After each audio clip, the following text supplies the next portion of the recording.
গাজরের হালুয়া তো অনেক খেয়েছো, প্রত্যেকটা শীতেই হয়তো সবাই বানিয়ে থাকো। তাহলে চলো এই বছর শীতে গাজর দিয়ে একটা অন্যরকম কিছু রেসিপি বানানো যাক। রেসিপিটা দেখতে যতটা সুন্দর, খেতে কিন্তু তার থেকেও 3 গুণ সুন্দর। তাহলে চলো দেরি না করে ঝটপট এই রেসিপিটা বানিয়ে নেওয়া যাক।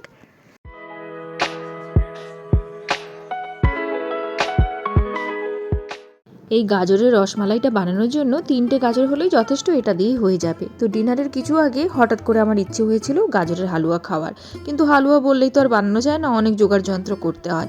সেই জন্য এই রেসিপিটা বানালাম। তোমাদেরও যদি হঠাৎ করেই গাজরের হালুয়া খেতে ইচ্ছে করে তাহলে এইভাবে এই রেসিপিটা বানাতে পারো। তো 3টে গাজরকে একদম ছোটো ছোটো করে কেটে নেব। আর গাজরগুলো যেন একেবারে ফ্রেশ হয়, এই মাঝখানে যে হলুদ দাগগুলো থাকে না, ওইটা যাতে কম হয়। আর গাজরগুলোকে আগেই তোমার খোসাগুলোকে তুলে নিয়েছি, আর লাস্টের অংশটা ফেলে দেবো।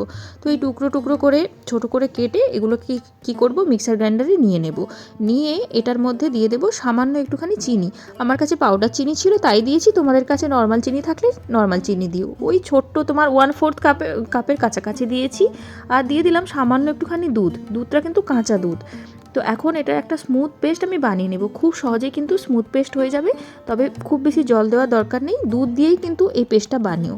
এখন কড়াইয়ের মধ্যে কি করব, ছোটো চামচে 2 চামচ ঘি নিয়ে নেব। গ্যাসটা কিন্তু এখনও অন করিনি। এখন গাজরের ওই যে পেস্টটা বানালাম ওটা কিন্তু এর মধ্যে দিয়ে দেব। তার সঙ্গে দিয়ে দেব 1/2 কাপের কাছাকাছি সুজিটা ওই যে মোটা দানা সুজিগুলো হয় না, ওটাই, একদম পাতলা যে মিহি দানা সুজিটা আসে ওটা নিও না, একটু মোটা দানা যে নর্মাল সুজিটা হয় ওটাই নিও।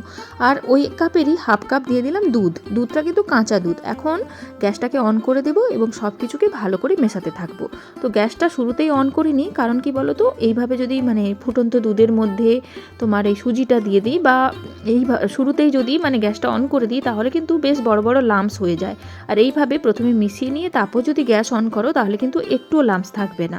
তো যাই হোক, সুজিটাকে ভালো করে মিডিয়াম ফ্লেমে নাড়াচাড়া করতে থাকলে দেখবে এইরকম একটা সুন্দর ডো তোমাদের তৈরি হয়ে গেছে। আর ডোটার কি সুন্দর কালার এসেছে দেখো। আর যে মোটা মোটা দানাগুলো তোমার থেকে গেছে গাজরের টুকরোগুলো, ওটা পরে ফেলে দেবো। তো নাড়াচাড়া করতে করতে এখন দেখবো ডোটা তোমার কড়াই থেকে উঠে আসছে। আমার তো একটা নর্মাল কড়াই, তাই হয়তো অত ভালো বুঝতে পারছো না, কিন্তু যদি তোমার ননস্টিক হয় তাহলে দেখবে একেবারে গা থেকে ছেড়ে চলে আসছে। তো এখন এর উপরে কি করব, সামান্য একটু ঘি দিয়ে গ্যাসটাকে বন্ধ করে দেব। ঢাকা দিয়ে রেখে দেবো 5 মিনিট, ঠান্ডা হওয়ার মতো। তো খুব বেশি ঠান্ডা হয়নি, কিন্তু হাত দিয়ে মাখা যাচ্ছে। তো এখন কি করব, খুব ভালো করে হাত দিয়ে এটাকে মেখে নেব 2-3 মিনিট। আর যে টুকরো বড় গাজরগুলো রয়ে গেছে ওগুলোকে ফেলে দেব। গাজর আর সুজির মিশ্রণটা কিন্তু খুব বেশি টাইট করিনি, সেটা তোমরা দেখেই বুঝে গেছো। এটা কিন্তু নরম আছে, খুব বেশি টাইট করলে কিন্তু এই যে বলগুলো বা তোমার যে রসগোল্লাগুলো বানাবো ওগুলো কিন্তু টাইট হয়ে যাবে, ওর ভেতরে রস ঢুকবে না। তো ভালো করে 2 থেকে 3 মিনিটের কাছাকাছি মেখে নিলাম। হাতে এখন একটু তেল লাগিয়ে নিয়েছি। এখন এরকম একটা চামচ দিয়ে কি করব, কিছুটা অংশ নিয়ে নেব। চামচ দিয়ে নিলে কি হবে, প্রত্যেকটা তোমার রসগোল্লাগুলো একদম সমান সাইজের হবে। তো এই যে টুকরোর অংশটা নিয়ে নিলাম, এটাকে হাত দিয়ে ভালো করে গোল করে নেব। একদম সুন্দর দেখবি ছোট ছোট করে গোল করব, খুব বেশি বড় বড় গোল করার রসগোল্লাগুলো করার দরকার নেই। তো একটা রসগোল্লা বানিয়ে নিলাম। একইভাবে কি করব, আরও একটা রসগোল্লা বানিয়ে নেব। তো ওই যেটা বললাম, খুব বেশি কিন্তু সুজিটাকে আর সুজি আর গাজরের যে মিশ্রণ আছে ওটাকে কিন্তু টাইট করার দরকার নেই। তো এইভাবে দেখো আমি সমস্ত রসগোল্লাগুলোকে বানিয়ে নিলাম।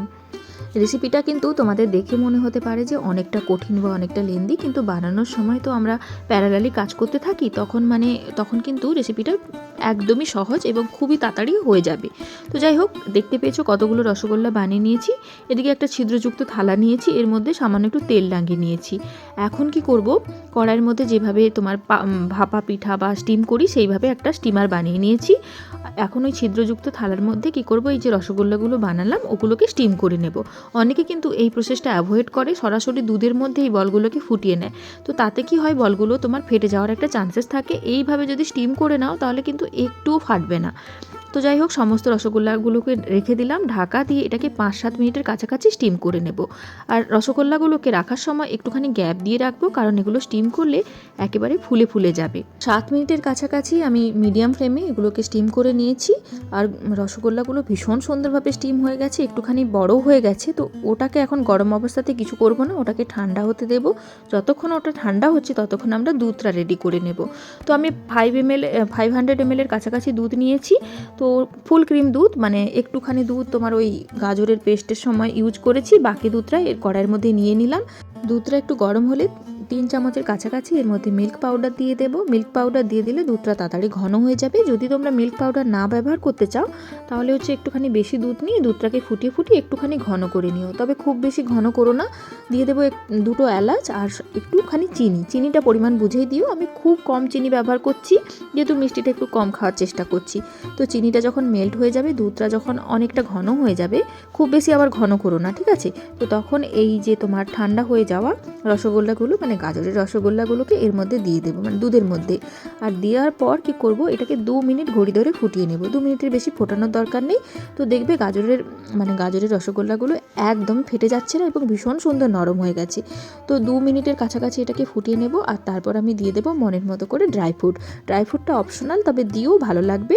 আমি এখানে দিলাম তোমার সামান্য একটুখানি কাজু, আর তারপরে হচ্ছে তোমার একটুখানি আমন্ড বাদাম, আর সঙ্গে একটুখানি হচ্ছে দিয়েছি পেস্তা। ব্যাস এই কটা জিনিসই দিয়েছি, দিয়ে ভালো করে মিশিয়ে নেব। তারপর ঢাকা দিয়ে এটাকে মিনিমাম আধ ঘন্টা রেখে দেবো। দিলেই দেখবে ভীষণ সুন্দর গাজরের রসমালাই রেডি হয়ে গেছে। দেখতেও ভীষণ সুন্দর হয়েছে আর খেতে যে কি দুর্দান্ত হয়েছে তোমাদেরকে একটা কেটে দেখাবো। তবে কি বলো তো, যেহেতু এটা আমি রাতে রান্না করেছি তোমরা হয়তো ভালো করে কালারটা বুঝতে পারছো না, কিন্তু দেখতে ভীষণ সুন্দর হয়েছে।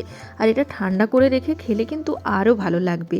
তো চলো একটা কেটে দেখাই তোমাদেরকে কতটা নরম হয়েছে। তো দেখো একদম মানে মাখনের মতো চামচটা চলে গেল, আর ভেতর থেকে কিন্তু একদম রসে টইটুম্বুর।